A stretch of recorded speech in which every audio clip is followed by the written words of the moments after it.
press set, 80 knots, check. Contrôle de Tango, bonsoir de Tango 3, ligne 0 de gauche et attendez. Et bien bonsoir de... Rotate. Bonsoir de dans Air France, 102 Tango. Good morning, ladies and gentlemen. You're all very welcome to route your flight door A401 to London Heathrow.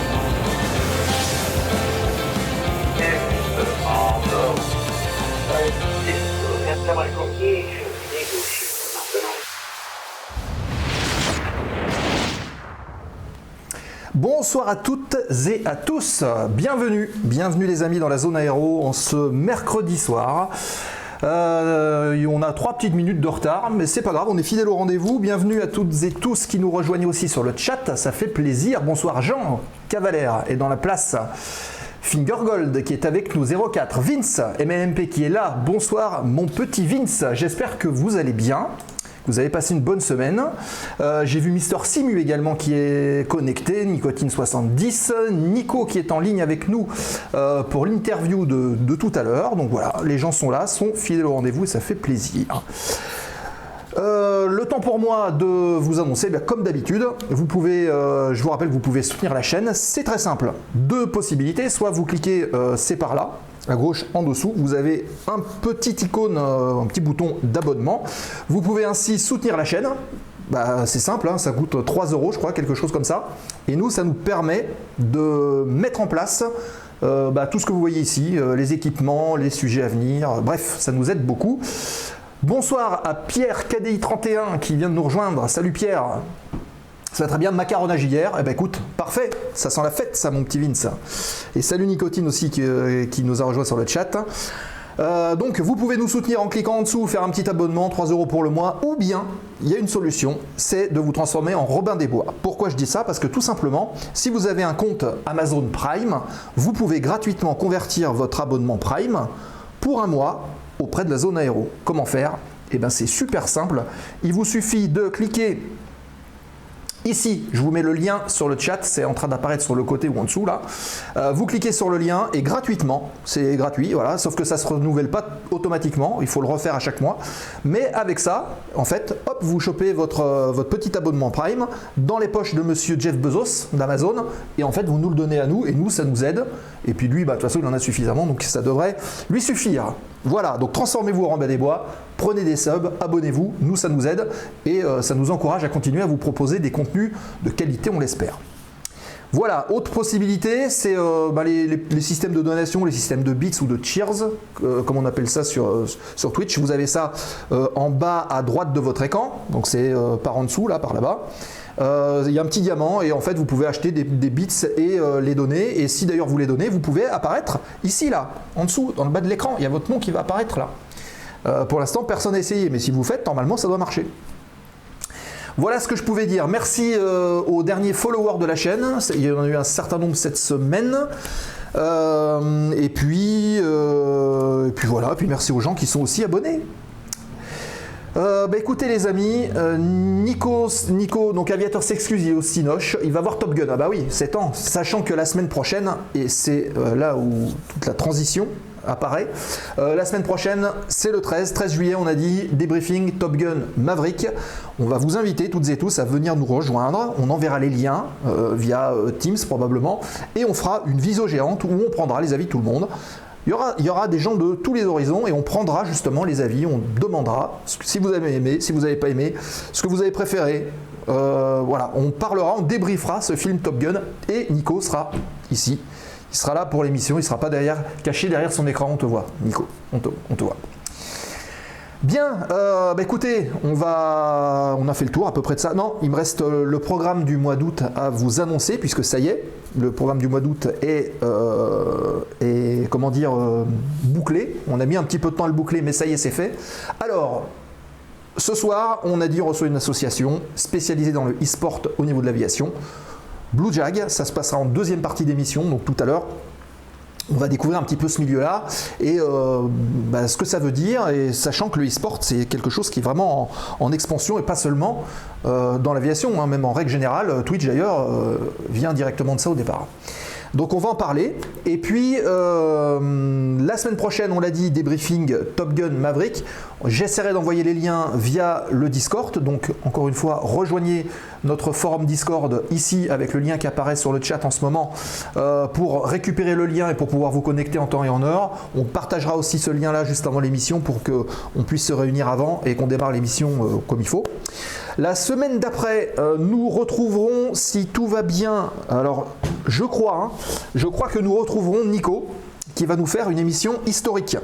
Alors, dans les deux sens du terme, historique, parce que ça va être sa première émission depuis son poste, et historique aussi parce qu'il va nous parler des As dans l'aviation, donc un sujet spécifique, amateur d'histoire. Ce sera le 20 juillet. Et enfin, dernière date de juillet, ce sera le 27 juillet avec notre ami Michael qui se connectera depuis l'espace. Non, je rigole, depuis l'Espagne.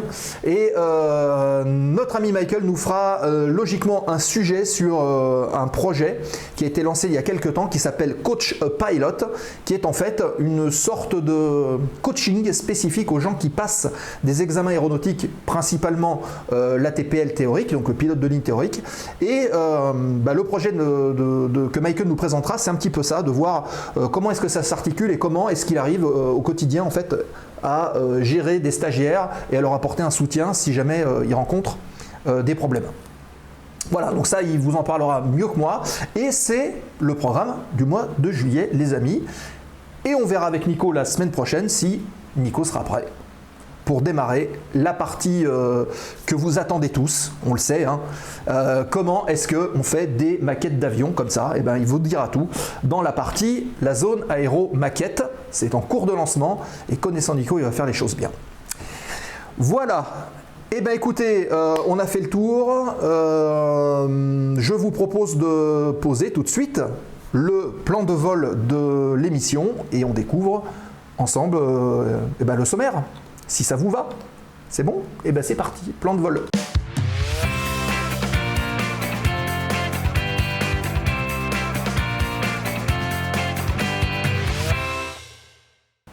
Avec le plan de vol de l'émission qui s'affiche ici. Comme d'habitude, on ne change pas une équipe qui gagne, un petit peu d'actualité, actualité du terminal, 4 petits thèmes à aborder, et ensuite, en deuxième partie d'émission, on vous l'a dit, rencontre avec l'association Blue Jag et nos invités qui sont déjà connectés et en attente derrière, tout le monde est sur les starting blocks et on terminera, comme d'habitude, l'émission par la foire aux questions. Et d'ailleurs, pendant toute l'émission, vous pouvez poser vos questions, n'hésitez pas à le faire, on est là pour ça, donc le chat est à votre disposition. Vous rentrez votre question, si on peut y répondre tout de suite, on le fait. Si on ne peut pas y répondre tout de suite, on la met de côté et on y revient ensuite. Donc allez-y, n'hésitez pas, on est là pour échanger et partager, c'est le principe de cette chaîne. Voilà pour le sommaire de l'émission, je l'efface, tout le monde l'a vu, et je vous propose tout de suite de passer à la première séquence, l'actualité du terminal.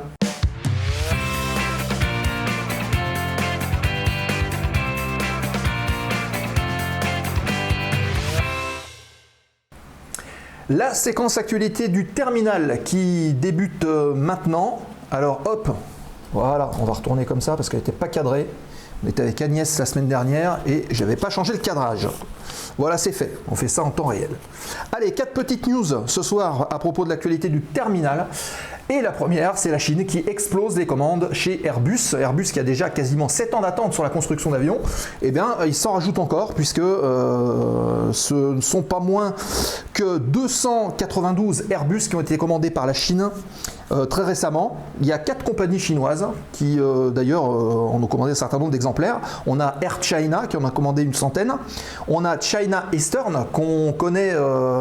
on va dire par l'effet d'actualité, puisque il y a quelques mois, c'était un 737 qui s'était écrasé en Chine.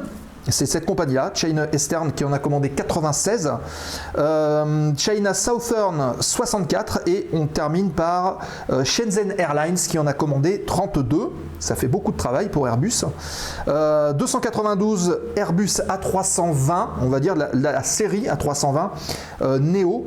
Donc entre le 321, le 319 et le 321, donc qui ont été commandés avec des livraisons qui sont prévues en 2002, à partir de 2023 pour les premiers et 2027. Et ça, c'est un peu une nouvelle, puisque en règle générale, les premières livraisons ont lieu dans les 6-7 ans après les commandes, d'habitude, alors que là, tout de suite, ça doit être un gros contrat pour que les premières livraisons commencent. Et pour répondre à ta question, mon cher Pierre, fabriqué en Chine, bah oui, en partie, puisque la chaîne d'assemblage est basée à Tianjin en Chine et représente à peu près 500 salariés qui travaillent pour Airbus, mais pas que, puisque une partie de ces avions seront aussi délocalisés pour le coup en France, avec les chaînes en France à Toulouse et également à Hambourg.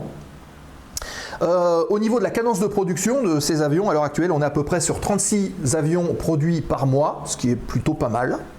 Et Airbus veut clairement accélérer avec tout le travail qu'il y a à faire et vise d'ici 2025, donc dans 2 ans, 75 livraisons par mois. C'est quand même pas mal, ils vont doubler, même plus que doubler, leur capacité de production. Voilà, donc cocorico, les Airbus se vendent et il y a de l'attente. Voilà, donc si vous avez prévu d'acheter un Airbus, il va falloir attendre un petit peu. On enchaîne, si vous le voulez bien. Hop, il faut que je revienne sur mon... Voilà. Hop, on enchaîne avec la grande saga de la sécurité civile qui continue. On vous l'avait dit il y a quelques semaines, un préavis de grève avait été lancé par les pilotes de la section avion de la sécurité civile, qui elle-même pouvait embrayer un petit peu le pas, on va dire, puisque les revendications étaient à peu près les mêmes. On se souvient, si vous avez suivi les émissions, vous devez vous souvenir un petit peu des revendications. Il y avait des revendications auprès du personnel qui est embarqué à l'intérieur des avions pour être reconnu en tant que personnel navigant commercial, quelque part pour les reconversions. Il y avait aussi la dangerosité du métier qui était abordée avec cette notion de métier à risque qui était demandée, et puis des traitements administratifs qui étaient longs, voire erronés. Donc voilà, il y avait besoin de mettre un petit peu tout ça à plat. Et c'est ce que les syndicats en fait, des pilotes de la sécurité civile ont pu faire. Ils ont été entendus. Un préavis de grève avait été initialement déposé, il n'y avait pas eu de nouvelles, il y avait eu les élections, voilà, tout avait été décalé. Et du coup, ils ont eu une réponse, puisque la semaine dernière, je vous annonçais qu'ils avaient décidé effectivement de se mettre en grève au 1er juillet, tout était annoncé. Salut Kémy, salut Kembis, bienvenue. Et en fait, ça a été annulé, puisque entre-temps, le ministre a répondu. Donc Gérald Darmanin s'est rendu à Marseille et à l'occasion de ce déplacement, il a pu rencontrer les membres des pilotes, les syndicats, et une rencontre a eu lieu et une signature d'un protocole d'accord a eu lieu le 1er juillet dernier. Ceci a évidemment levé le préavis de grève des pilotes, les revendications ont été acceptées quasiment dans la totalité. Et les pilotes ont repris le travail, donc il n'y a pas de souci. Bravo à eux, c'est une juste décision, je le pense aussi. Et alors, les revendications ont été acceptées en pratique. Nouveau follower, Sigilum 2, je le connais très bien même. Je le disais, le protocole a été accepté, maintenant il reste à le signer, et pour le signer, ça aura lieu en automne. Ça tombe bien, ça sera la fin de la saison feu, donc les pilotes seront reposés, tranquilles, et ils vont pouvoir donc effectuer une saison estivale 2022 sereine et efficace, qui commence d'ailleurs sur les chapeaux de roue, parce qu'ils sont vraiment sur tous les fronts. Les pilotes de la sécu civile, respect à eux d'ailleurs, parce qu'en ce moment, ça brûle un petit peu de partout. Salut Nathan Lenormand qui nous rejoint sur le chat. Voilà, on enchaîne avec la petite brève suivante et des nouveaux avions livrés. Si vous allez voler du côté de Béziers, vous verrez peut-être ces nouveaux oiseaux. À gauche, je vous ai mis les anciens, à droite, ce sont les nouveaux. Les anciens, c'est quoi ? Ce sont, d'ailleurs pour les deux, des Abel. Alors Abel, ça veut dire quoi ? Avion bombardier d'eau léger. Les avions jaunes que vous voyez à gauche, c'était des Air Tractor, les AT802F, qui étaient donc fabriqués par une firme espagnole qui s'appelle Titan Firefighting et qui ont été remplacés par les nouveaux, ceux qui sont en blanc là avec les rayures rouges que vous voyez sur l'écran, avec le petit kit de bombing qui est en dessous. Ça se ressemble un petit peu et c'est une compagnie française qui fait ça, qui s'appelle Aria Firefighting, et ces nouveaux avions sont des Thrush 710P. Voilà. Alors, l'objectif de ces choses-là, c'est de ne pas mélanger avec la sécurité civile et les fameux Canadair que vous pouvez voir. C'est une antenne, on va dire, pas délocalisée de la sécurité civile, mais qui est plutôt gérée par les SDIS, donc les services d'incendie départementaux. des pompiers, et en l'occurrence depuis déjà quelques années, presque une dizaine d'années, un peu plus même, le département donc, de l'Hérault est équipé avec ces avions-là et permettent justement d'intervenir en première attaque sur les feux qui peuvent se déclencher. Et si vraiment c'est gros, derrière, on déclenche un petit peu la sécurité civile. Voilà. Donc là, on a changé des avions. Les avions, maintenant, ils ressemblent à ça. Ce sont des avions qui sont basés, donc je le dis, à Béziers. Il y a un pélicandrome à Béziers qui permet de refaire le plein de ces avions-là. Et ils effectuent en fait des rotations sur les feux dans le département, en gros, de juin jusqu'à octobre. C'est à peu près la période d'activité de ces avions-là. Ce sont des avions à train classique, vous le voyez, avec 2 roulettes à l'avant, une roulette de queue. Ils sont multifonctions parce qu'avec ces avions-là, on peut aussi faire pas seulement de l'attaque sur feu, mais on peut également faire de la pulvérisation, de l'épandage, de la démoustication, bref, ils sont un petit peu polyvalents. Et en l'occurrence, ici, ils ont été équipés d'une option spécifique qui leur permet d'attaquer les feux et de faire du bombing sur les différents feux. Alors au niveau dimension, c'est un avion qui fait à peu près 11 mètres de long, une hauteur de 3 mètres, on est à peu près à 2,53 m au niveau du cockpit, donc vous voyez que le pilote il est quand même bien perché, il est en hauteur, et ça a une envergure à peu près de 16 mètres. Et les vitesses d'évolution varient entre 90 à 150 nœuds pour la croisière, donc ils permettent quand même de ralentir assez pour pouvoir faire la phase de largage, et puis derrière aller à 150 nœuds, ce qui est, allez, on va dire honorable pour pouvoir se rendre justement sur les lieux d'incendie. Donc 150 nœuds croisière à 55%, un taux de montée qui est quand même assez intéressant puisqu'on est à peu près à 800 pieds par minute. Donc quand il est chargé, c'est plutôt pas mal. Et l'avion donc est propulsé par une turbine. Vous le voyez sur l'écran avec le petit conduit d'éjection qui est sur le côté. Et en fait, cette turbine, c'est une turbine Pratt & Whitney, une PT6A qu'on connaît, qui n'est plus à, comment dire, à qui n'est plus en fait, dont la fiabilité n'est plus à démontrer. Voilà, je vais y arriver. Et donc cette turbine tourne évidemment au jet et ça représente en fait une capacité en carburant de 710 US gallons. Et la capacité en fin de largage que vous voyez un petit peu sous l'avion, ça représente à peu près 2900 litres, presque 3 tonnes d'eau, ce qui est quand même pas mal. Et bonsoir à Denis, bienvenue Denis dans la zone, ravi de te retrouver. Voilà, et donc dernière petite actu du jour, et ça va plaire à notre invité qui est là, à un de nos invités d'ailleurs. On va parler d'avions de voltige, puisqu'on va parler du design 2022 des Extra 330 SC de l'équipe de voltige de l'armée de l'air, avec cette nouvelle livrée qui est déjà en fonction, puisque au dernier championnat, les avions revêtaient déjà ce joli décor. Cette nouvelle livrée a été réalisée par Régis Roca, qui est un des ambassadeurs de l'armée de l'air en termes de livrée mémorielle, si on peut dire. Et après concertation avec l'unité de l'équipe de voltige de l'armée de l'air, ils ont tranché, ils sont décidés en fait pour cette décoration-là, qui reprend d'ailleurs une partie des anciens avions, notamment l'extrado de l'aile que vous voyez sur la photo en haut à gauche. On retrouve un petit peu ce design-là avec l'espèce de petite patate qui symbolise l'insigne de l'équipe de voltige de l'armée de l'air. Et il a été rajouté en fait un ombrage en arrière-plan pour donner un peu plus de profondeur justement à l'avion. Si vous regardez maintenant du côté de l'intrado, donc de l'autre côté, photo en haut à droite, vous voyez que des inscriptions ont été rajoutées dans la couleur bleue. Armée de l'air et de l'espace, ce qui donne une ligne, et cette ligne, figurez-vous qu'elle n'est pas là pour rien. Ça permet en fait de rajouter une notion assez importante de ligne de bord d'attaque pour qu'on soit mieux vu par le jury qui est en bas au moment où ils font les évaluations quelque part des figures. Et enfin, dernière petite partie, c'est le fuselage que vous voyez dans les deux photos du bas.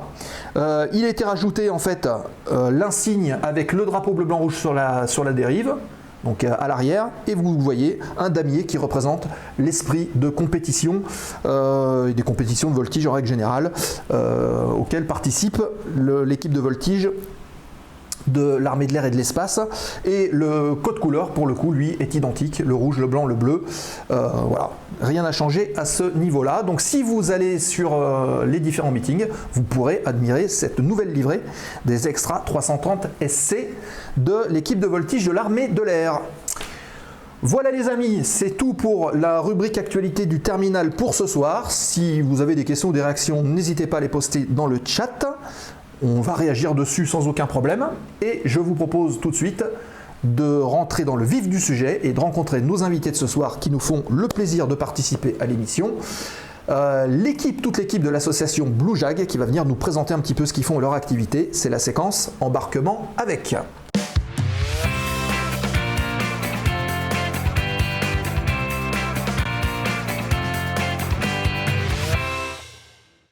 Embarquement avec l'association Blue Jag. Et il y a un intrus qu'on a, c'est Nicolas. Nicolas qui ne fait pas partie de l'association mais qui est là pour poser des questions. Alors c'est bien, il est là. Louis, Alice, bonsoir. Merci à vous d'être présents. Ça fait très plaisir. Bonsoir, merci de l'invitation. Eh ben, tout le plaisir est pour nous. Avant toute chose, les amis, ce qu'on va faire, c'est que vous allez tous parler les uns après les autres, rapidement. Et comme ça, on va vérifier si sur le chat, vous entendez bien tout le monde, qu'on soit sûr en fait que tout se passe bien.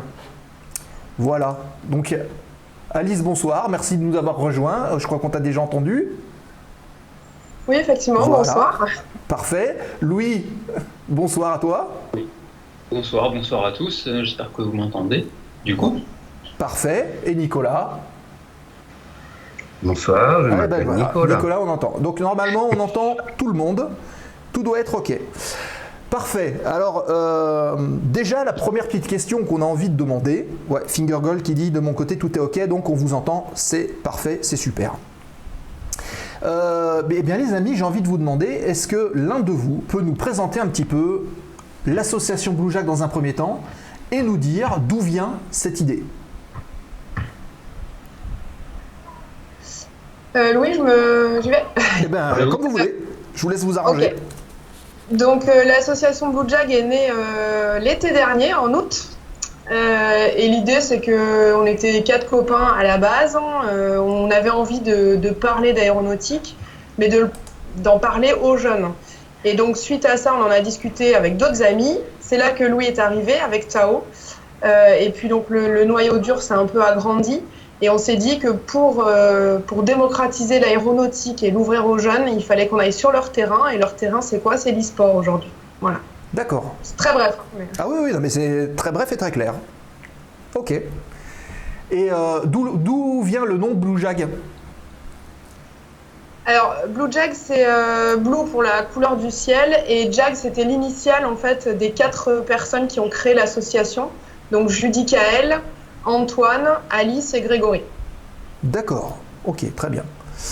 Donc cette association est toute récente.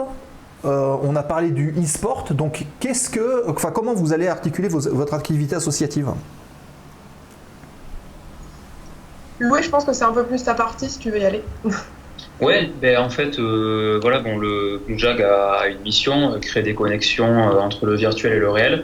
Et ben, les outils pour ça, voilà, c'est le e-sport. Donc en fait, ce qu'on fait, c'est qu'on organise des événements, compétitions ou alors par présence sur des meetings où le but c'est d'amener nos simulateurs et de faire découvrir aux gens l'aviation à travers la simulation aérienne. Et puis voilà. Ok. Alors, on ne va pas dire quel est le lien, mais parce que bon, toi Louis, on connaît ton palmarès. Comment est-ce qu'on arrive à lier en fait finalement le côté e-sport et le côté vie de tous les jours, vie réelle? Très simplement, comme presque n'importe quelle activité, en fait, parce que le e-sport, en dehors du fait que ça se passe sur un PC, c'est quand même une discipline, hein, ça peut être potentiellement très exigeant, et la simulation aérienne, c'est exigeant, et on a des simulateurs de vol qui sont ultra réalistes, notamment DCS World qu'on va utiliser pour la première année pour notre compétition. Donc voilà, en tout cas cette compétition qu'on va mettre en place sera exigeante. Ok, et alors c'est une compétition que vous montez déjà, on va dire, un petit peu discrète au départ, ou vous voulez vraiment l'officialiser au sein d'une fédération? Il y a quelque chose qui va se monter derrière?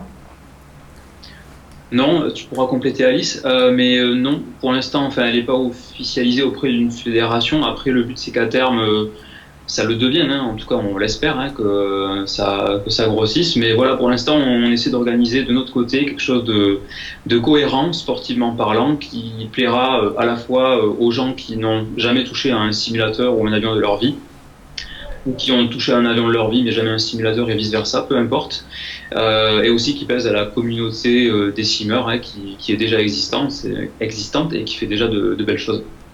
D'accord, donc on peut penser qu'à terme, on va retrouver finalement ces championnats en ligne, peut-être même sur Twitch ou sur d'autres plateformes? Ah oui, oui, potentiellement, peut-être même dès la première année. Hein. D'accord. Bon, ben ça c'est à suivre et on pourra relayer évidemment tout ça dans l'émission.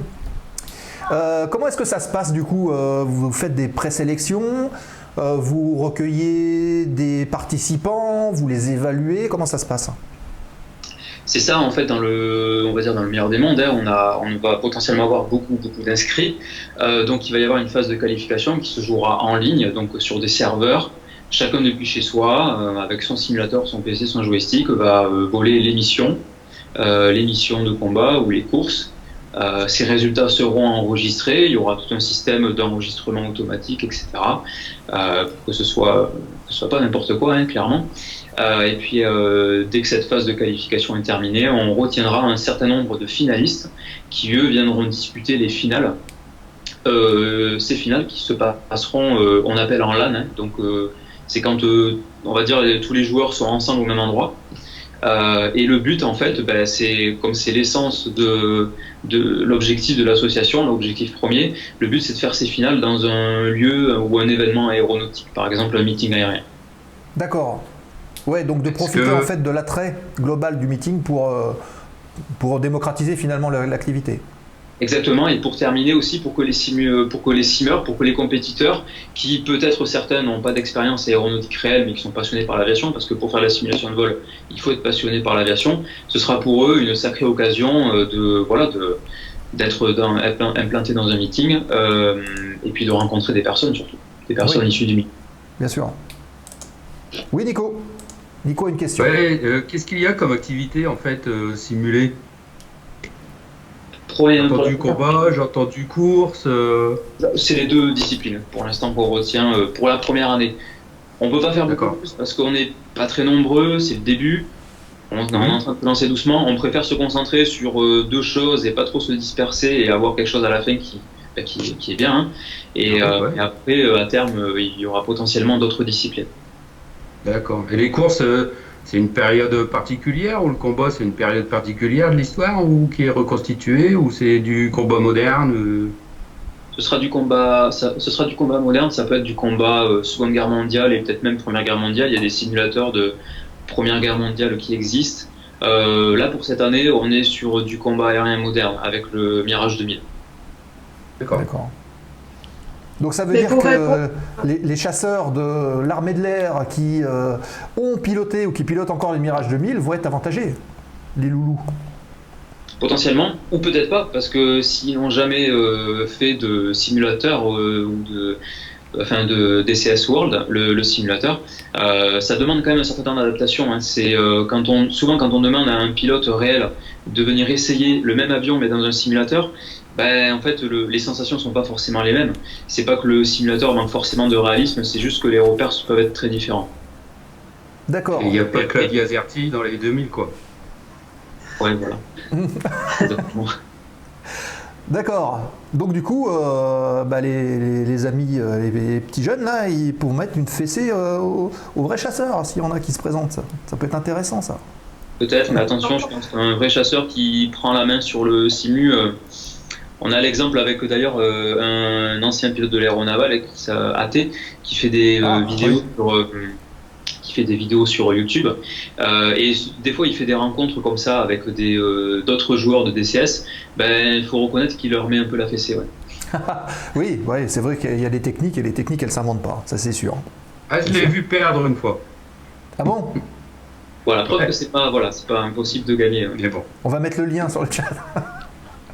Il y a Alice qui voulait rajouter quelque chose. Je repense un petit peu aux courses dont tu parlais. C'est inspiré des Red Bull Race, clairement, ou pas du tout? Oui, clairement, parce qu'il faut matérialiser le circuit. Pour ça, on va utiliser pareil des pylônes, qui ne seront peut-être pas exactement les mêmes. Mais ce sera le même principe, hein, un circuit matérialisé par des pylônes. Et puis voilà, c'est à peu près tout en fait. Et on utilisera un avion, alors ce sera pas de l'extra, enfin il n'y a pas d'extra en course. Ce sera pas des Edge ou des MXS ou des avions de voltige modernes. En fait, on va utiliser le P-51 Mustang. Ah Pourquoi? oui. Simplement parce que, alors la version civilisée du P-51 Mustang, bon, c'est juste qu'il n'y a pas les armements dedans. Pourquoi? Parce qu'en fait, c'est un avion qui est disponible gratuitement dans DCS. DCS est gratuit, on peut le télécharger, l'installer gratuitement. C'est fourni avec 2 avions, donc le P-51 et un Sukhoi 25, un avion d'attaque au sol russe. D'accord. Bah, je connais un certain Nicolas qui va s'inscrire, hein, parce que lui, on lui parle P51, ça y est, hein. C'est réglé. Ah, ben, on espère bien.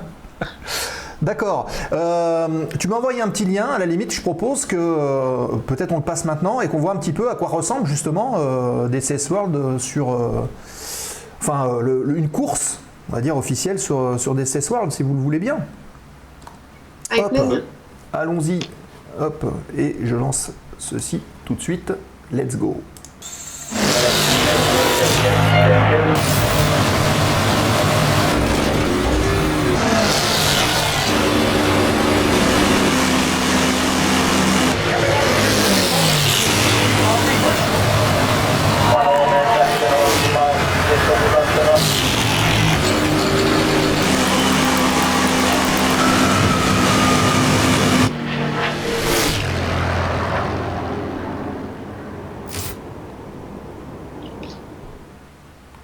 Voilà, avec le site internet, hop, je rebascule tout de suite avec nos invités, et voilà. Sympa la petite vidéo.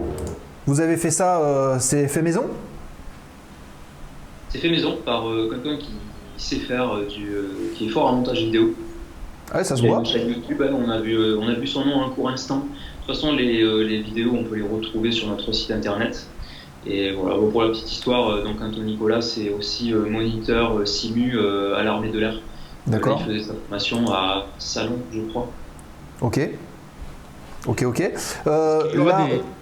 qu'il y aura des prix pour les gens qui gagnent, je sais pas, par exemple un voyage pour aller voir les courses à Renault, par exemple, ou des trucs comme ça? Ah, tout de suite les prix en grand. Dans un Ouais. concours officiel, Alors effectivement, c'est mieux d'avoir des prix quand il y a des gagnants, hein, sinon c'est pas très attirant. Donc on va dire que le premier prix, on peut le dire, Louis, peut-être, c'est quand même le plus sympa, je trouve. C'est un vol avec Louis, c'est plutôt chouette. Ah oui, c'est plutôt pas mal là. Ouais, on voltige avec Louis. Et puis après, les autres, on garde un peu la surprise qu'on va les annoncer au fur et à mesure. Donc si on dit tout maintenant, on n'aura plus rien à dire après. Et voilà, c'est clairement, on va ancrer en fait dans la réalité les cadeaux. Donc là, on parle d'un vol avec Louis. Et voilà, tous les cadeaux permettront d'aller encore une fois de plus vers le réel. Alors, je ne l'ai pas précisé, mais on va le préciser, puisque Louis, qui est avec nous, est champion du monde d'ailleurs de voltige aérienne jusqu'au mois d'août. Peut-être même après. Après, ça dépendra de... On va voir. Il a intérêt.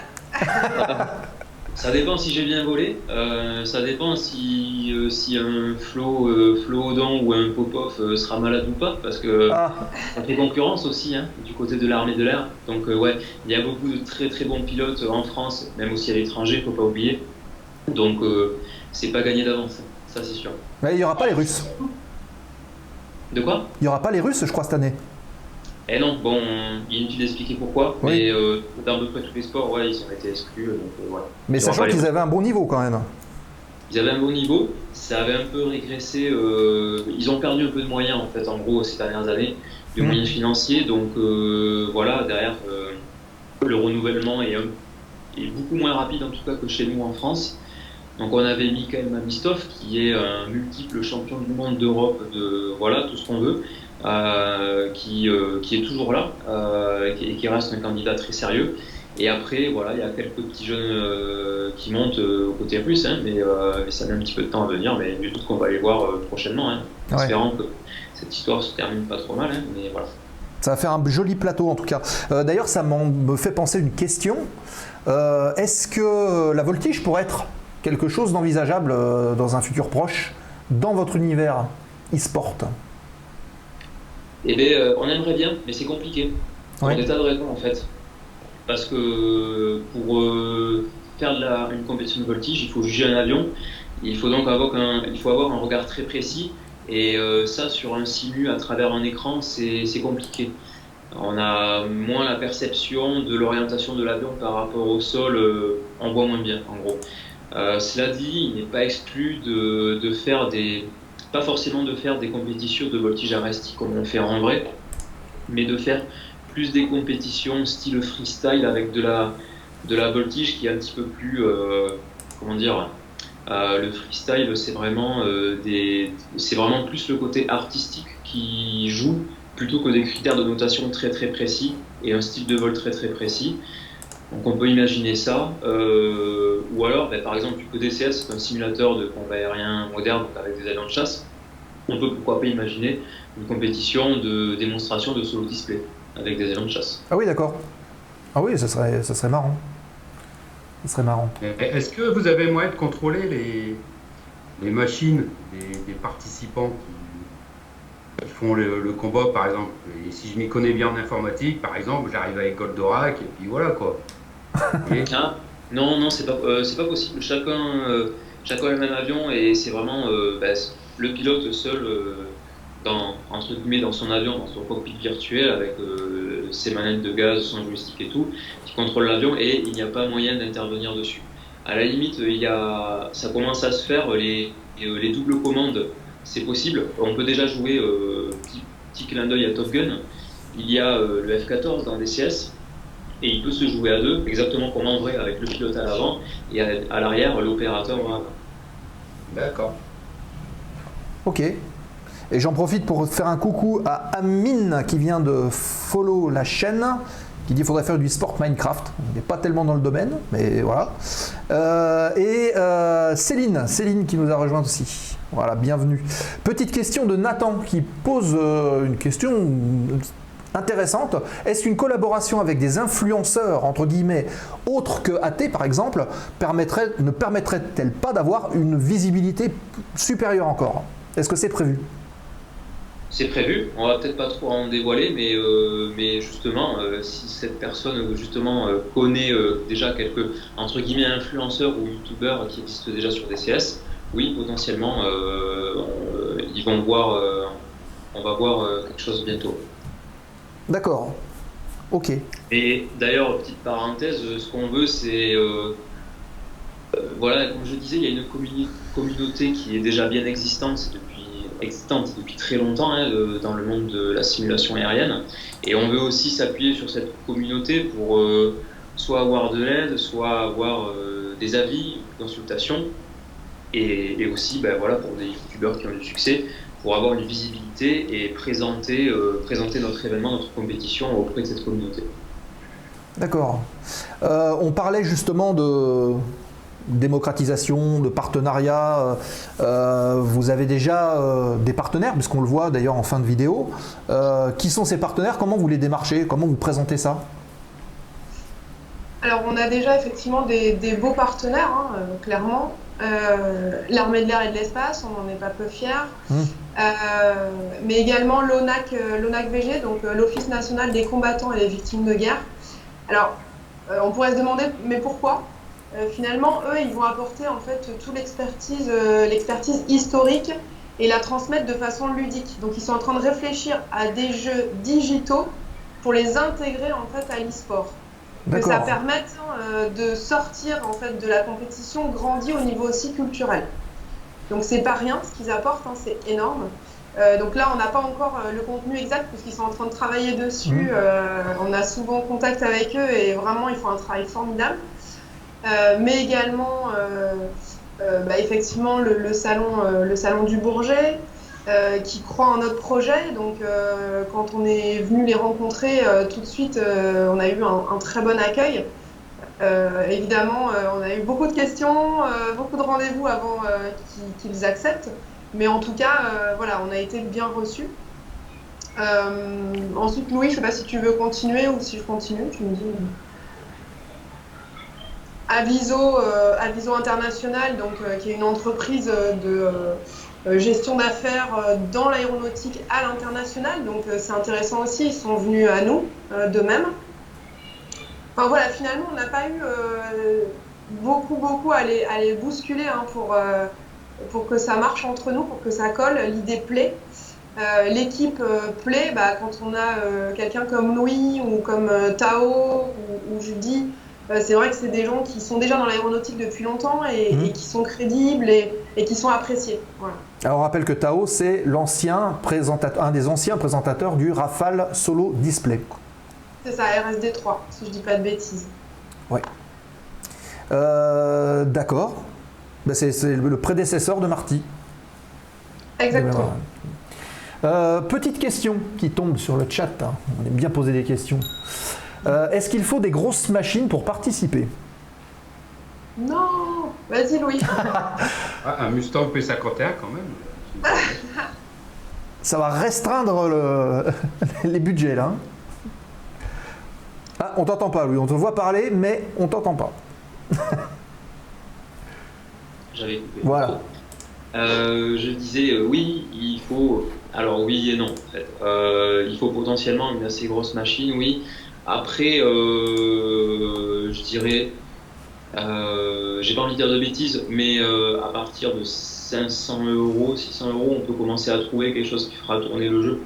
Voilà. Après, c'est clair que le plus gros poste de dépense pour celui qui part de zéro, ça va être l'achat de la tour du PC. D'accord. Après, il faut pas hésiter, par exemple, à aller sur le site de DCS, hein, de Digital Combat Simulator.com, pour voir quelles sont les configurations qu'ils préconisent. Et puis après, aller voir auprès de boutiques, de magasins spécialisés hein, pour leur demander des conseils. D'accord. Et après, vous pouvez aussi vous rapprocher de vos amis, votre famille, les centres de jeunes aussi dans les mairies. Parfois, il y a des ordinateurs. Je pense qu'on n'est pas obligé non plus d'investir forcément tout de suite. Ok. Et en matériel minimal, je suppose qu'il faut quand même une manette des gaz, un joystick, ça se joue pas à la souris. Hein. Il faut au moins, et surtout pour être performant, il faut au moins un joystick, clairement. Ouais. Et ça, pour les premiers prix, pour une petite centaine d'euros, ça se trouve.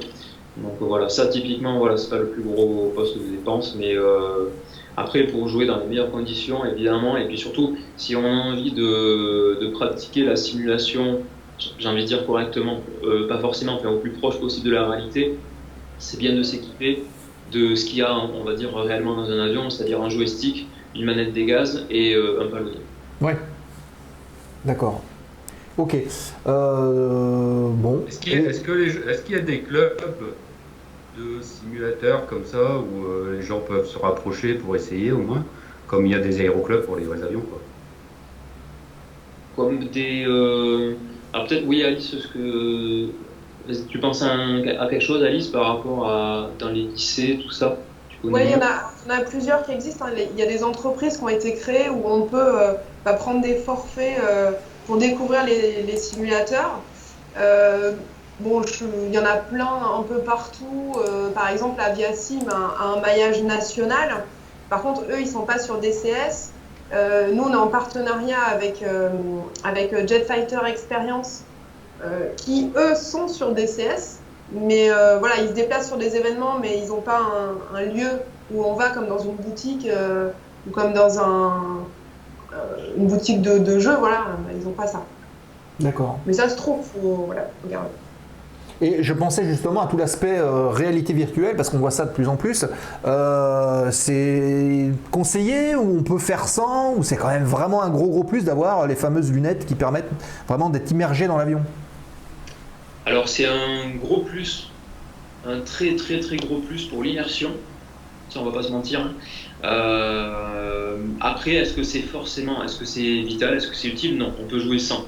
On peut diriger la vue avec des touches, souvent sur les joysticks en fait, il y a ce qu'on appelle des chapeaux chinois, c'est des boutons qu'on peut bouger dans les 4 directions, vers le haut, vers la gauche, vers la droite, pour diriger sa tête dans le jeu, dans le cockpit de l'avion.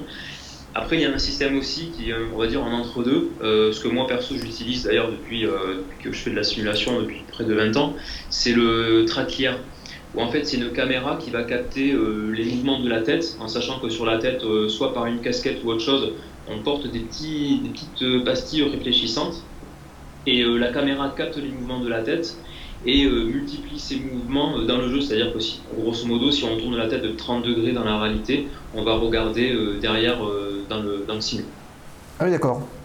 Oui, ce qui permet de voir quand même derrière sans avoir à tourner complètement la tête. Exactement. Voilà. D'accord. Ok. Oui, parce que si tu regardes derrière toi en vrai, tu vois plus l'écran finalement.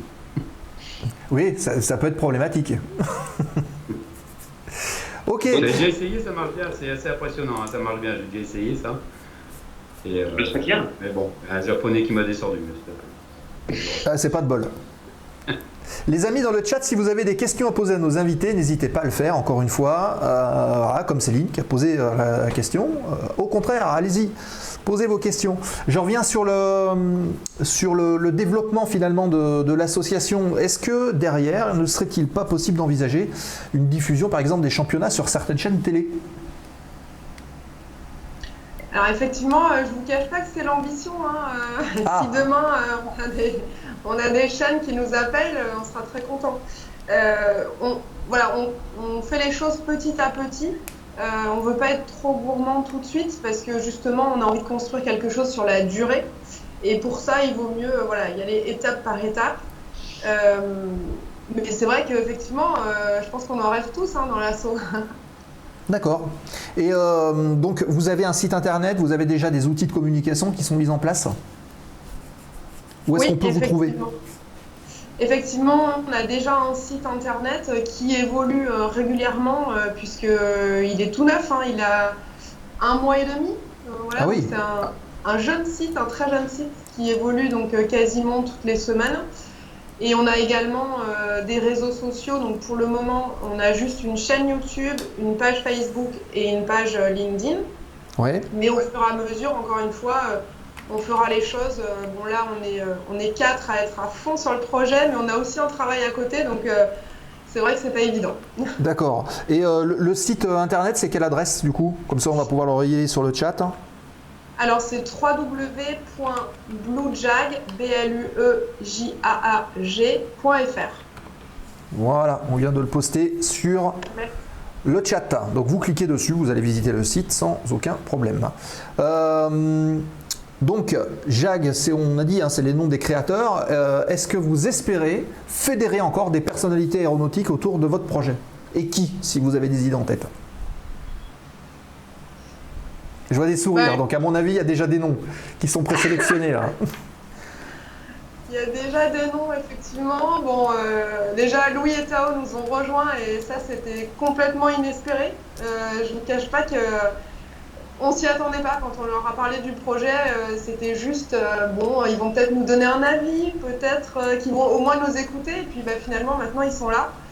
Donc ça, c'est exceptionnel et voilà, on est très très contents qu'ils nous aient rejoints. Il y en a d'autres, mais pour l'instant, comme on n'a pas de réponse ou qu'on n'a pas encore approché les gens, je n'ai pas envie qu'on... Ouais, d'accord, on garde la confidentialité. Ok, ça marche. Quel est vos premiers souvenirs de simulateur de vol ? Ah, c'est une bonne question. C'était à quelle année ? C'était... Alors moi, ça remonte à mes tout premiers simulateurs. Ça remonte à avant l'an 2000. Hein. C'était un vieux simulateur où c'était pixelisé et tout. Je me rappelle même pas du nom. Hein. C'est mon père qui va installer ça. Après, j'ai commencé très sérieusement à me lancer dedans en 2004 avec IL-2 Pacific Fighter et toute la série qui a suivi derrière. Voilà. En sachant qu'IL-2 existe encore, en fait, a été repris par une autre équipe qui font quelque chose de très bien d'ailleurs. Hein. Le simulateur IL-2, c'est Seconde Guerre mondiale et c'est très joli, réaliste et tout, c'est vraiment sympa. Et puis voilà. Et, DCS, je m'y suis mis depuis pas très longtemps, depuis on va dire 2 ans. Il y a Cliff of Dover aussi, qui était sorti à un moment de IL-2, déjà l'extension. Cliff of Dover. Oui, c'est la bataille. Attaque Angleterre, Spitfire. Ouais, voilà, c'était un nouveau jeu. Il n'a pas très bien fonctionné au final, mais il y a quand même encore des simmers passionnés qui aiment bien ce simu et qui, voilà, là il y a un travail voilà, il y a des gens qui bénévolement travaillent pour améliorer le simu et je suis pas ça de trop près parce que celui-là j'y suis pas, mais voilà, il est encore vivant, on va dire entre guillemets. Aces Over the Pacific ou Aces Over Europe, ça te parle, non? Non, pas du tout. Non, bon, je suis trop vieux, alors je vais retourner dans mon iPad. Ah bah non, moi je suis plus vieux et j'ai connu Flight Simulator sur Commodore 64, excuse-moi. Hein. Ah, c'est plus que des cheveux blancs que j'ai, hein, c'est terminé. Là. Tu t'es collé de Chicago? Ouais, c'est ça. Chicago Megs. Sans plus de Kamel. Et Alice, elle avait joué au simulateur aussi, non? Ouais, alors mon premier simu jeu, on va dire, c'était chez Jet Fighter Experience. Ah ouais. Avec les lunettes et tout, et j'étais Déjà avec Tao et Judy. Voilà, donc évidemment j'ai fini en sous-marin avec mon Mirage, hein, mais bon, voilà. Et donc l'idée est venue de là peut-être, non? Non, c'était avant. C'était avant encore? Ouais, ça fait à peu près 2 ans et demi qu'on en parle et qu'on s'est dit il faut faire quelque chose, mais il faut que les gens en sortent grandis, qu'ils aient appris quelque chose. Donc on voulait pas juste une compétition, on voulait que ça devienne un outil pédagogique complet pour entrer dans l'aéronautique en fait. C'est pour ça que c'était un peu long, c'est pour ça qu'on y va doucement, que voilà, on fait les choses petit à petit. Très bien. Et au niveau associatif, on va dire de manière un peu plus administrative, vous êtes une association loi 1901, je suppose. C'est uniquement le cadre, cette association loi 1901, ou alors vous allez prendre des adhérents qui vont venir, qui vont payer des cotisations et que vous allez peut-être coacher et construire des équipes autour de l'association ou ce genre de choses? Alors pour le moment, on reste sur le bureau, on va dire.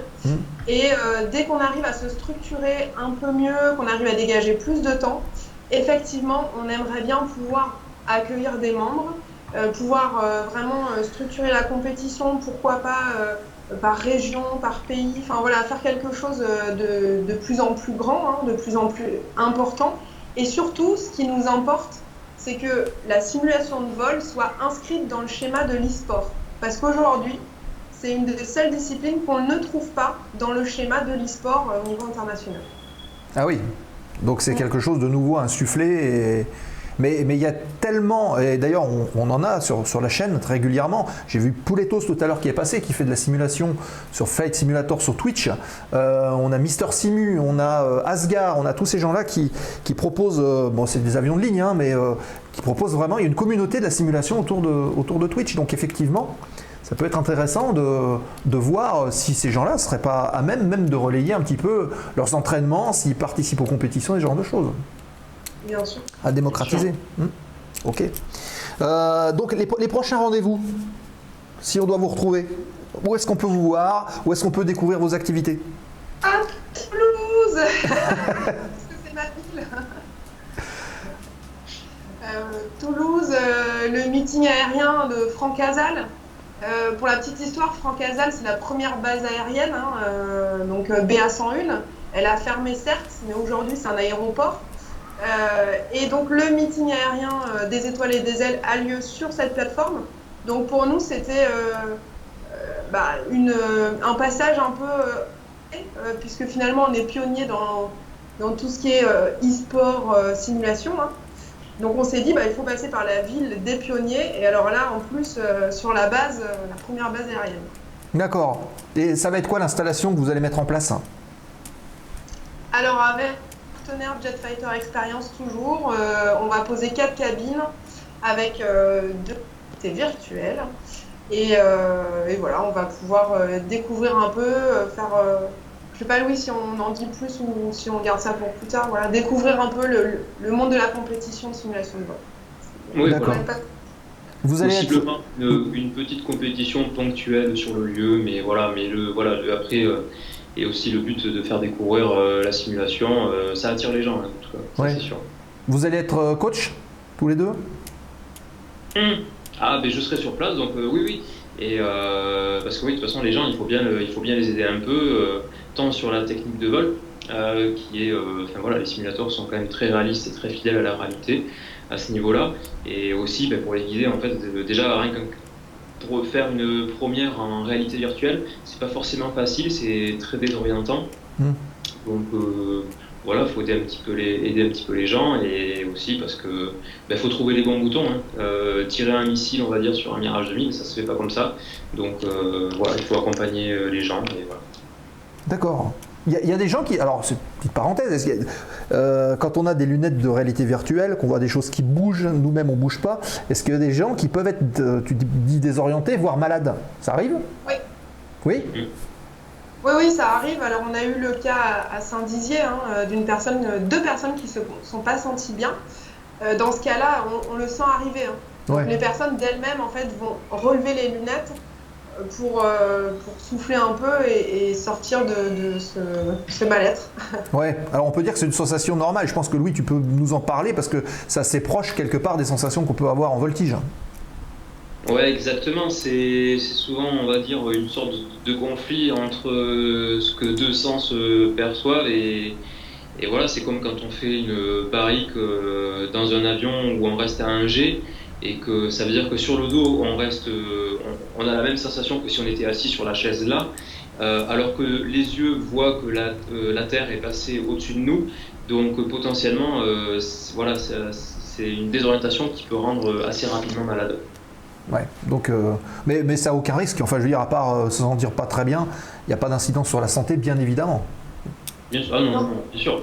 Voilà, prendre un sac, surtout, pour être prévoyant. Voilà. Au pire du pire, un petit vomi, mais... Le voile noir, Mais ou le voile bleu. Dehors. D'accord, ok. Donc Toulouse, on note. Et puis, si vous avez des vidéos, n'hésitez pas à les poster et nous on les relaiera sans aucun problème, avec plaisir. Merci. Donc, et toi Louis, prochaine étape, c'est aussi le mois d'août avec les championnats du monde en Pologne. Ouais, tout à fait. Ça se présente bien? Ça se présente très bien. Bon, parfait. On suivra un petit peu tout ça en détail.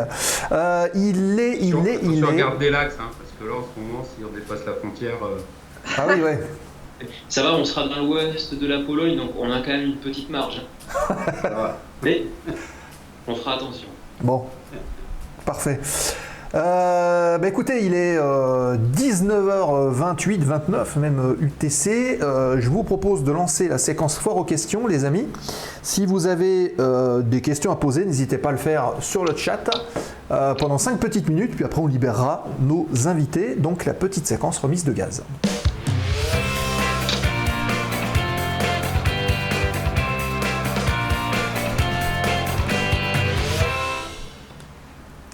La séquence remise de gaz, vous pouvez poser toutes vos questions à propos de l'émission, à propos de nos invités, des sujets. N'hésitez pas à le faire. Tiens, ça me fait penser à la semaine prochaine avec le Top Gun Maverick. Vous avez été le voir tous les deux? 3 fois? 3 fois? Ah ça y est, on a déjà le record. 3 fois, ah non, une seule fois. Mais j'avoue qu'il se laisse, moi perso j'ai bien aimé et j'irai le revoir, je le re-regarderai quand il sortira en Blu-ray à la télé, tout ça, je le re-regarderai avec plaisir, c'est quand même un bon moment. Alors justement, je vais vous poser une question qu'on n'a pas posée au début et j'aurais dû le faire. Comment est-ce que vous êtes arrivé à avoir envie de piloter, à faire de l'aviation, à vous lancer dans ce domaine-là, respectivement? Eh bien, je commence... Ah bah oui, c'est le plus pertinent avec le projet, donc vas-y. Et moi, ça s'est un petit peu fait à travers la simulation de vol, parce que j'ai commencé à faire ça très jeune, depuis chez moi, à piloter des avions virtuels, et ça m'a plu beaucoup. Et puis après, par le biais de la simulation, justement, en jouant en ligne avec d'autres personnes, il se trouve que ces autres personnes, pour la plupart, étaient des jeunes de mon âge qui commençaient à piloter, à prendre des leçons en aéroclub et tout ça. Et moi, avant ça, je me disais, c'est pas pour moi, c'est un domaine un peu élitiste, c'est trop cher, patati patata, tout ce qu'on peut se dire, il faut être super fort en maths, etc., enfin tout ce qu'on veut. Donc je m'étais dit, non, c'est pas possible, du coup, j'essaie même pas, quoi. C'est triste à dire, mais voilà, j'étais un petit peu dans cet état d'esprit. D'autant plus que dans la famille, j'avais personne qui était dans l'aéronautique, donc voilà, ça aidait pas forcément à briser la glace, on va dire. Donc voilà, j'ai brisé la glace avec ces rencontres de pilotes et d'être-pilotes voilà, on a, à force d'en parler, on finit par comprendre que ouais, c'est peut-être possible et c'est pas si compliqué que ça. Donc voilà, après on fait toc-toc à l'aéroclub à côté de la maison et puis c'est parti. D'accord. Et ça, c'est en quelle année? Que j'ai franchi la porte d'un aéroclub en Ouais. 2007. 2007. Ah Même oui. avant de faire mon baptême, mon premier vol en vrai, hein, mon premier baptême en 2016, je crois, 2006. En Ouais. 2016, j'ai déjà bien avancé. Et donc voilà, j'avais 18 ans, 17 ans pour mon baptême, donc pas non plus super jeune, mais jeune quand même. Donc voilà. Bah, c'est un super parcours parce que ça prouve bien qu'en l'espace de 15 ans, parce que ça fait 15 ans, on passe d'ab initio à champion du monde de voltige. Bravo. Ben, merci. J'ai même envie de rajouter, la simulation de vol m'a un peu aidé dans le sens où j'ai fait, je sais pas, hein, mais énormément d'heures de simulation de vol chez moi. Et voilà, quand on fait ça, évidemment, si on fait ça avec un clavier, ça n'a aucun intérêt. Mais par contre, quand on fait ça avec un bon petit joystick et tout, avec les modèles de vol assez réalistes qu'on peut avoir, quand je me suis retrouvé pour la première fois pour ma première leçon de pilotage, à ce niveau-là, niveau pilotage, j'étais vraiment super à l'aise et du coup j'ai vraiment gagné du temps là-dessus. Ouais. Donc à la fois pour le pilotage de base et aussi pour la voltige. Parce que qui dit combat aérien dit c'est une forme de voltige, hein, on manœuvre l'avion dans tous les sens. Donc voilà, mon premier vol en 4-10, j'étais en dehors de la première fois où je me suis mis sur le dos, où c'est un peu impressionnant forcément, mais en pilotage, j'étais pas perdu. Oui. Donc c'est aussi une des raisons pour laquelle j'ai progressé assez vite en vrai. D'accord. Bah, tu vois, tu parles comme un livre parce que c'est dans un autre domaine, mais c'est un petit peu quand même, enfin e-sport oui et non. J'ai eu l'occasion de voir un pilote moto. Vous avez peut-être connu les fameuses Tourist Trophy TT sur l'île de Man, là, donc les motos de compétition en fait, qui roulent sur route ouverte à 250 à l'heure, là c'est assez impressionnant. Et un des pilotes qui participe à ça m'avait indiqué que sa meilleure préparation c'était avec une console de jeu pour repérer dans le jeu tous les virages et chronométrer le temps qu'il mettait dans les virages. Et c'est comme ça qu'il s'est entraîné avant d'arriver sur place. Donc quelque part, ça prouve que les simulateurs ont un intérêt pédagogique, en tout cas, dans le développement d'une activité. Ça prouve, et même je vais rajouter deux choses. Déjà, ça existe dans les formations de pilotes professionnels, où il y a beaucoup d'heures de simu. Et DCS World est utilisé par l'armée de l'air et même d'autres armées, l'armée américaine l'utilise aussi, dans les escadrons pour s'entraîner, c'est pour dire. Ah oui, donc c'est un outil complet et abouti, surtout. Voilà. Et toi Alice, ta première approche dans le milieu Alors, moi, juste une petite précision, je ne pilote pas. J'étais une flippée des avions. J'avais très très peur en avion, même dans un avion de ligne. Hein, moi, j'étais agrippée à mon siège, je serrais la ceinture, je me faisais un garrot à la taille, en me disant qu'il m'arriverait rien du coup. Et finalement, un jour, on m'a dit, écoute, tu peux pas rester comme ça, va faire de la voltige aérienne. Je me suis dit, mais ils sont complètement fous, je vais pas faire le moustique dans l'avion là. Et puis finalement, je suis quand même montée. Et ben, en fait, oui, ça m'a bien soignée. D'accord. Donc après, j'ai fait plein de vols en avion civil, militaire, de la voltige planeur, de la voltige moteur.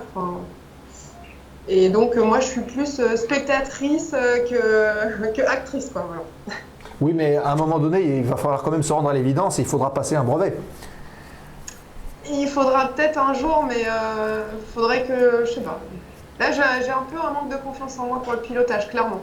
Ça me fait peur. Bah, tu vois, il y a un instructeur à l'écran qui serait, tu vois, faut pas chercher bien loin, hein, des fois. D'accord. Bon, en tout cas, ça nous a fait plaisir de vous rencontrer, de rencontrer l'association, de voir un petit peu, d'être là pour le démarrage, parce qu'on pense évidemment que tout ça moi va aussi, grand. j'ai peur en avion. Hein. Ouais. Tout ça va évidemment grandir, et puis si d'autres activités viennent se greffer autour de ça, on parlait justement des courses de pilote, du combat, tout un tas de choses, ça serait intéressant de voir un petit peu comment c'est pris par le grand public et puis l'impact que ça a aussi au niveau e-sport avec les championnats et avec des marques aussi qui peuvent être intéressées pour venir sponsoriser des équipes comme on voit dans les FIFA et compagnie. On espère qu'à terme, ça va se passer comme ça. Hein. Oui, c'est l'objectif. Ok, très bien. Nico, tu as encore une petite question? Ou si dans le chat vous avez des questions, allez-y, posez-les, on est encore ensemble quelques minutes.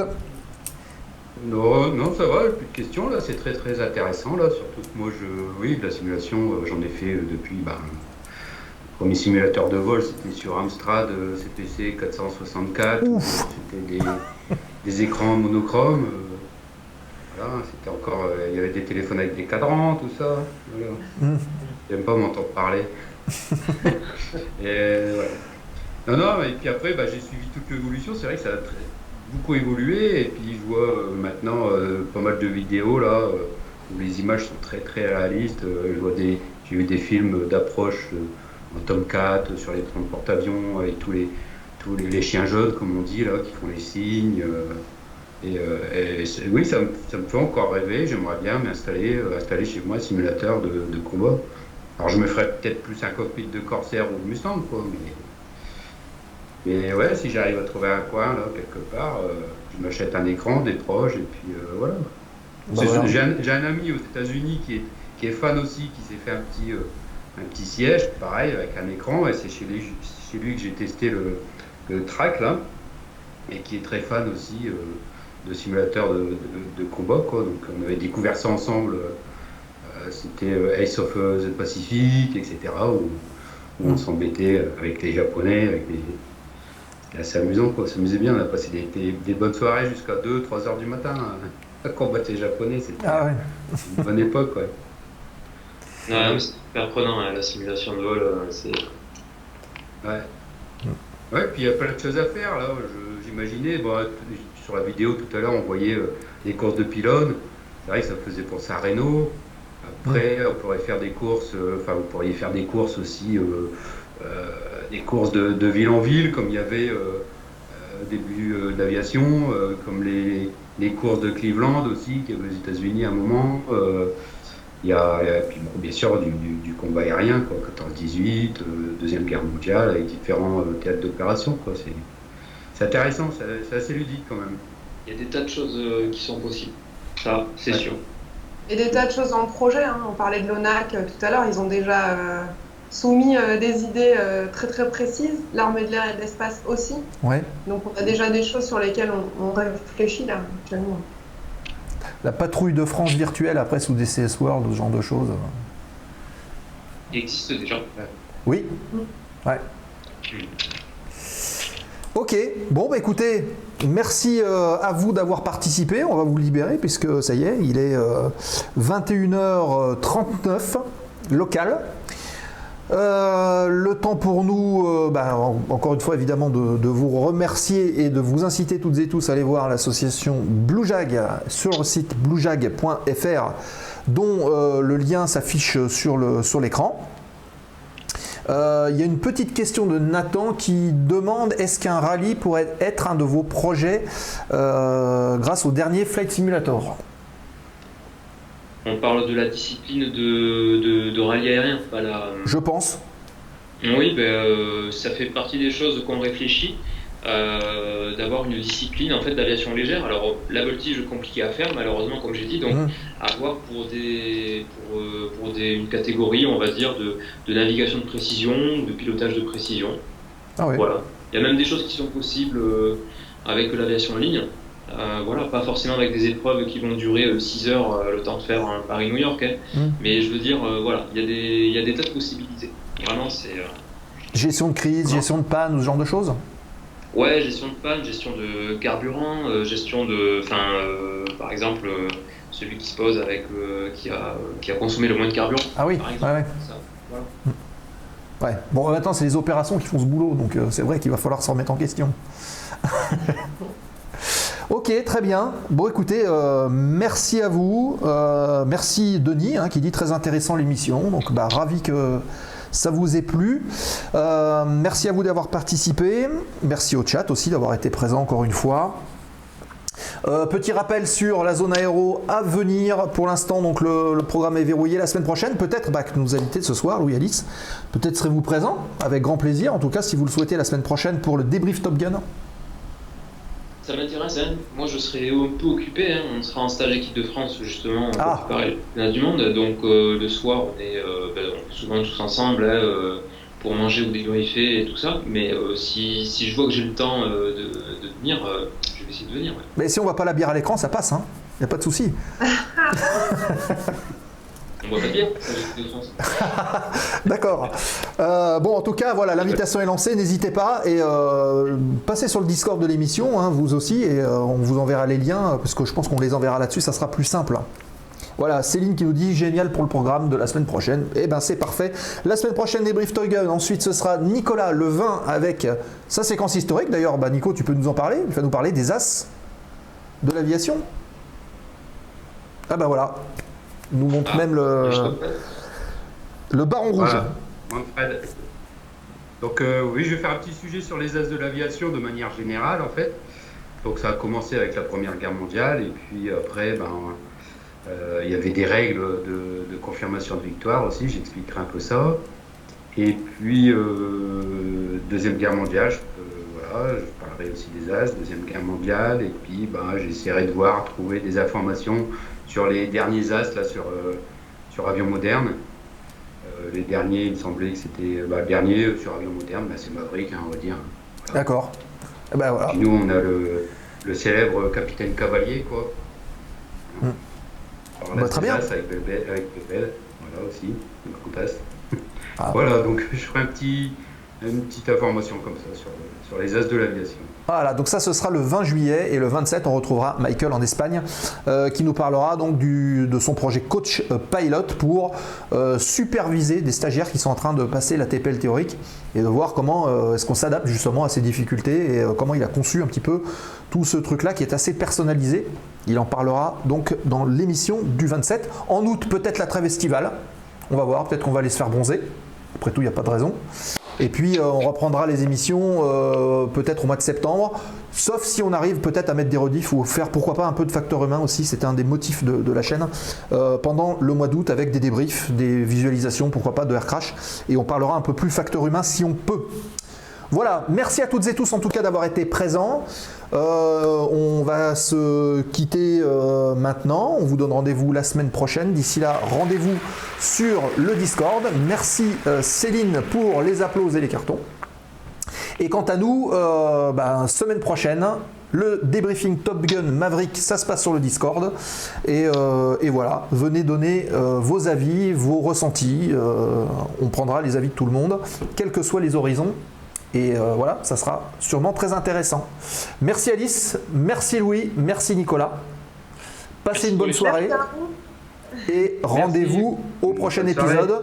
On lance le générique de fin. Je ne sais pas encore qui on va raider. J'ai pas regardé, mais on va lancer un raid, je suppose, pendant le générique de fin. Donc restez connectés, allez faire un petit coucou, envoyez des avions dans le chat chez la personne chez qui on fait le raid. Passez une bonne semaine, fly safe pour ceux qui volent et rendez-vous la semaine prochaine dans la zone. À plus tard, bye bye.